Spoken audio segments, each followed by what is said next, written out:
என் பேர் முருகேஷ். திருவான்மையூரில் இருக்கேன். நான் ஐடி கம்பெனியில் ஒர்க் பண்ணிட்டு இருக்கேன் பெங்களூரில். நேற்று காலையில் ஒரு 8 மணி 8:15 எனக்கு ஒரு கால் ஒன்று வந்தது. கால் வந்து ஃபெடெக்ஸ் கஸ்டமர் சர்வீஸ்லேருந்து கால் வந்தது. அவங்க எடுத்த உடனே அது வந்து கஸ்டமர் ஒரு ஆட்டோமேட்டட் கால், ஐவிஆர் கால், ஒரு வாய்ஸ் மெசேஜ் தான் வந்துச்சு. அதில் வந்து உங்களோட பார்சல் வந்து ரிட்டர்ன் ஆயிடுச்சு அப்படின்னு சொல்லி மெசேஜ் வந்துச்சு. அந்த பார்சல் பத்திர டீடைல்ஸ் தெரிஞ்சுக்கிறது நம்பர் 1 நமக்கு சொன்னாங்க. அவங்க சரி, நானும் ஒரு பார்சல் ஒன்று எதிர்பார்த்துட்டு இருக்கேன், அது வரல அப்படின்னு. அந்த டைம்ல இந்த கால் வந்ததுனால சரி அதுவா இருக்கலாம்னு சொல்லி நான் ப்ரெஸ் பண்ணி அந்த பார்சல் என்ன டீடைல்ஸ் கேட்கும்போது ராகுல் குமார் அப்படின்னு சொல்லி ஃபெடெக்ஸ்ல இருந்து ஒருத்தர் கனெக்ட் பண்ணாரு. அவரோட எம்ப்ளாயி ஐடி எல்லாம் ஷேர் பண்ணாரு. ஷேர் பண்ணிட்டு இந்த மாதிரி ஒரு பார்சல் வந்து ரிட்டர்ன் ஆயிருக்கு உங்க பேர்ல அப்படின்னு சொல்லி சொன்னார். அது பார்சல் பத்தி அவர் டீடைல்ஸ் சொல்லும்போது மும்பைல இருந்து தாய்வானுக்கு அனுப்பிச்ச ஒரு பார்சல் வந்து ரிட்டர்ன் ஆயிடுச்சு அப்படின்னாரு. நான் சொன்னேன், நான் வந்து ரிசீவுக்காக தான் நான் வெயிட் பண்ணிட்டு இருக்கேன். நான் வந்து எனக்கு ஒரு பார்சல் ஒன்று வர வேண்டியதுதான் இருக்கு, நான் ஏதோ யாருக்கும் அனுப்பல அப்படின்னேன்.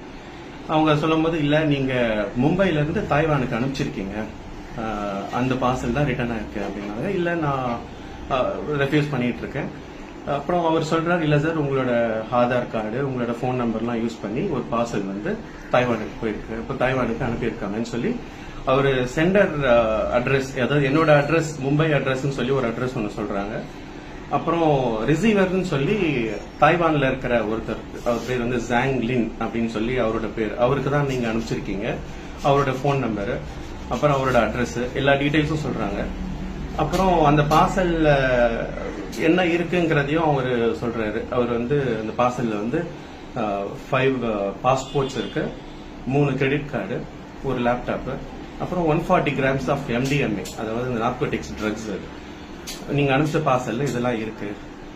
So I want to read a important message that we have in a system அப்படின்னு சொல்லி அவங்க சிஸ்டம்ல ஒரு மெசேஜ் இருக்கு, அதை நான் படிக்கிறேன் அப்படின்னு சொல்லி படிச்சார். அதாவது இது வந்து இல்லீகல் ஸ்டஃப் வந்து நீங்க கொரியர் அனுப்பியிருக்கீங்க அப்படிங்கறதுனால இதை நாங்க வந்து இங்க பிளாக் பண்ணி வச்சிருக்கோம் எங்க மும்பை ஆபீஸ்ல. இத இமீடியட்டா ஆஸ் பர் ஃபெடெக்ஸ் பாலிசி என்னன்னா, இந்த மாதிரி ஏதாவது இல்லீகல் ஸ்டஃப் ஏதாவது இருக்கு அப்படின்னாக்கா immediately they have to lodge a complaint with the local police station.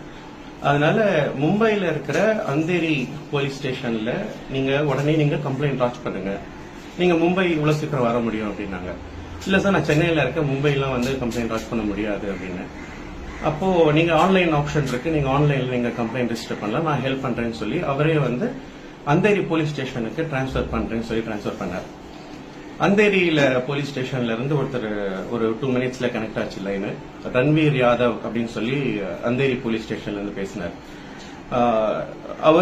அவர்கிட்ட நான் தகவல் சொல்றேன், சார் என்னோட ஐடென்டிட்டியை யாரோ தப்பா யூஸ் பண்ணிட்டாங்க, என்னோட ஆதார் கார்டு, என்னோட போன் நம்பர் யூஸ் பண்ணி மும்பைல இருந்து தாய்வானுக்கு இந்த மாதிரி இல்லீகல் ஸ்டஃப் எல்லாம் கொரியர் பண்றதா எனக்கு தகவல் வந்தது, என்னோட ஐடென்டிட்டி யூஸ் பண்ணி. அதனால அவர் கம்ப்ளைண்ட் ரெஜிஸ்டர் பண்ணணும் அப்படின்னு சொன்னேன்.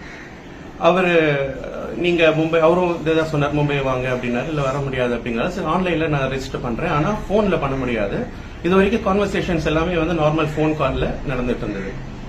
அவர் அந்த போலீஸ் ஸ்டேஷன்ல இருக்கிற அந்த ரன்வீர் யாதவ் அவர் அப்படின்னு பேசுற அவர் என்ன சொன்னாருனாக்கா, நீங்க வீடியோ கால்ல வந்துதான் நீங்க கம்ப்ளைண்ட் பண்ணணும் அப்படின்னு சொல்லி ஸ்கைப்ல கனெக்ட் பண்ணுங்க அப்படின்னாங்க. ஏன்னா ஆஸ் பர் சிபி அவங்களோட போலீஸ் டிபார்ட்மெண்டோட இதுபடி வீடியோ கால்ல வந்தாதான் ஆன்லைன்ல ரெஜிஸ்டர் பண்ண முடியும் அப்படின்னு சொல்லி சொன்னாங்க. அப்புறம் ஸ்கைப் என்கிட்ட இருந்தனால ஸ்கைப்ல உடனே அவர் ஐடி ஒன்று கொடுத்தார். அந்த ஐடியில லாகின் பண்ணி அந்த ஐடியில மெசேஜ் அனுப்பிச்சேன். எனக்கு அது வரைக்கும் அப்பப்போ கொஞ்சம் டவுட் வந்த போது நான் செக் பண்ணேன். அந்த அவங்க கொடுத்த ஸ்கைப் ஐடி பாத்தீங்கன்னா மும்பை போலீஸ் டிபார்ட்மெண்டோட லோகோ போட்டிருக்கு, ரன்வீர் யாதவ் எல்லாம் கரெக்டா ப்ராப்பரா இருந்தது. இது வரைக்கும் எனக்கு சந்தேகம் ஜாஸ்தி வரல. அப்புறம் அவர் வீடியோ கால்ல நான் கனெக்ட் பண்ணேன், நான் வீடியோ ஆன் பண்ணேன், அவர் வீடியோ ஆன் பண்ணல. நான் அவர் வீடியோ ஆன் பண்ண சொன்னேன், இல்ல ஆஸ் பர் நாங்க போலீஸ் டிபார்ட்மெண்ட் நாங்க ஆன் பண்ண கூடாது அப்படின்னு சொல்லி சொன்னாங்க. சரின்னு சொல்லி அவங்க கேட்கறதா பதில் சொல்லிட்டு இருந்தேன். அப்போ என்னோட ஆதார் கார்டை பேக்ரவுண்ட் வெரிஃபிகேஷன் பண்ண வேண்டியது இருக்கு, நீங்க லைனை டிஸ்கனெக்ட் பண்ணிடக்கூடாது, நீங்க ஆன்லைன்லயே தான் இருக்கணும் அப்படின்னு சொல்லிட்டு ஒரு 10 மினிட்ஸ் என்ன ஹோல்ட் பண்ணாங்க. ஒரு 10 நிமிஷம் கழிச்சு திரும்ப அதே கால்ல வந்தாங்க. நான் ஆன்லைன்லயே தான் இருந்தேன். வந்துட்டு உங்க ஆதார் கார்டை வெரிஃபை பண்ணும்போது நீங்க HDFC பேங்க் யூஸ் பண்றீங்களா அப்படின்னாங்க. இல்ல பண்ணல அப்படின்னு. HDFC பேங்க் இல்ல இருக்கு, உங்க ஆதார் கார்டோட லிங்கா இருக்கு, அதுல மூலியமா மணி லாண்டரிங் நிறைய நடந்திருக்கு அப்படின்னாங்க. எனக்கு இப்ப கொஞ்சம் ஷாக் ஆச்சு. ஏன்னா ஃபர்ஸ்ட் நார்கோட்டிக்ஸ் ட்ரக்ஸ் உங்க ஐடென்டிட்டி யூஸ் பண்ணிட்டு இருக்காங்க அப்படின்னு சொன்னாங்க.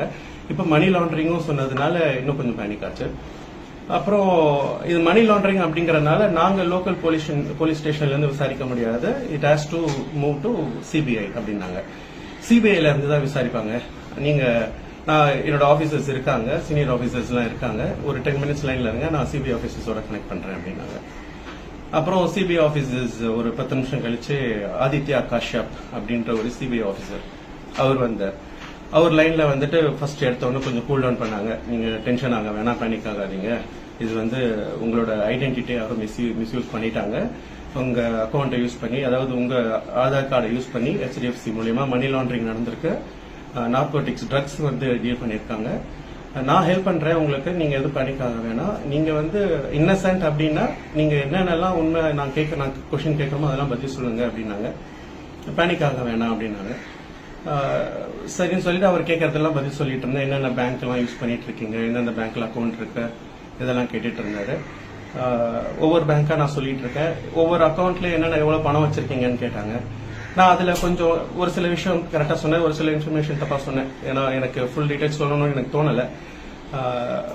அப்படி அமௌண்ட் எல்லாம் சொன்னதுக்கு அப்புறம் ஒரு சரி, இப்போ யூஆர் சஸ்பெக்ட், இப்போ உங்க பேர்ல இந்த மாதிரி நடந்துருச்சு, யூஆர் சஸ்பெக்ட், உங்க மேல எங்களுக்கு சந்தேகம் இருக்கு, ஆஸ் அ போலீஸ் ஆபீசர் நாங்க சந்தேகப்படுறோம், நீங்க ஒரு எஃப்ஐஆர் நாங்க உடனே ஃபைல் பண்ணி ஆகணும்னு சொல்லிட்டு எஃப்ஐஆர் ஒரு டாக்குமெண்ட் ஒன்று எனக்கு அனுப்பிச்சாங்க, ஸ்கைப்லயே அனுப்பிச்சாங்க. அந்த டாக்குமெண்ட்ல ப்ராப்பரா போலீஸ் டிபார்ட்மெண்ட், மும்பை போலீஸ் டிபார்ட்மெண்டோட லோகோ, இந்தியன் அந்த எம்பலம் எல்லாம் ப்ராப்பரா போட்டு ஒரு கான்ஃபிடென்ஷியாலிட்டி டாக்குமெண்ட், எஃப்ஐஆர் டாக்குமெண்ட் ஒன்று அனுப்பிச்சாங்க. அது பேசிட்டு இருக்கும்போது அக்கௌண்ட் டீடைல்ஸ்லாம் நோட் பண்ணி திரும்ப மற்ற டீடைல்ஸ்லாம் பர்சனல் இன்ஃபர்மேஷன்லாம் கேட்டாங்க. உங்களுக்கு யாருக்கும் எனிமி யாரும் இருக்காங்களா, உங்களோட யாரும் சண்டை போட்டுருக்காங்களா, நீங்க ஆதார் கார்டு எங்கெங்கெல்லாம் யூஸ் பண்ணுவீங்க அப்படிலாம் சொல்லும்போது நான் சொன்னேன், நான் பெங்களூர் அடிக்கடி போவேன், பெங்களூர் அடிக்கடி டிராவல் பண்ணுவேன். அப்போ அங்க இருக்கிற ஹோட்டல் புக் பண்ணும்போது ஆதார் கார்டு தான் யூஸ் பண்ணுவேன். ஸோ அங்க இருக்கிறவங்க யாரும் மிஸ்யூஸ் பண்ணிருக்கலாம் அப்படிங்கிற மாதிரி அவங்களே சொன்னாங்க.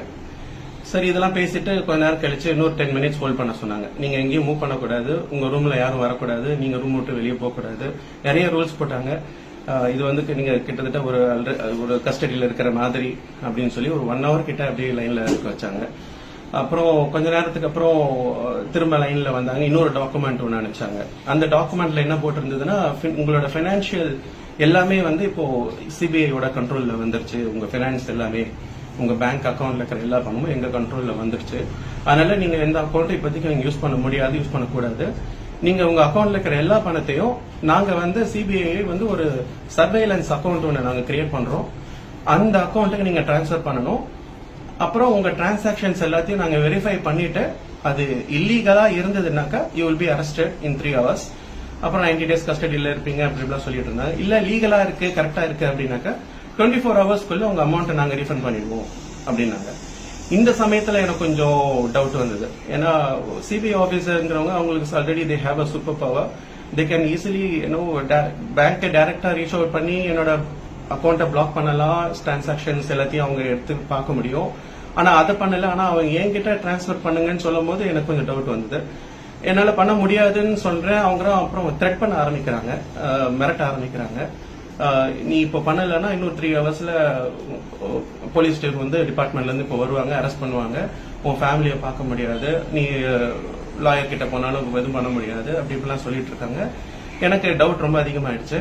நான் அப்படியே அவங்க கிட்ட பேசிட்டு மியூட் போட்டுட்டு வெளியே ரூம் விட்டு வெளியே வந்து நேரா பக்கத்துல, எனக்கு இங்க இருந்து பக்கத்துல J6 போலீஸ் ஸ்டேஷன் வந்து திருவாரூர்ல ஒரு 100-200 மீட்டர்ஸ் தான். நேரா அங்க போனேன். நேரா உள்ள போயிட்டு மியூட்லயே தான் இருந்தேன்.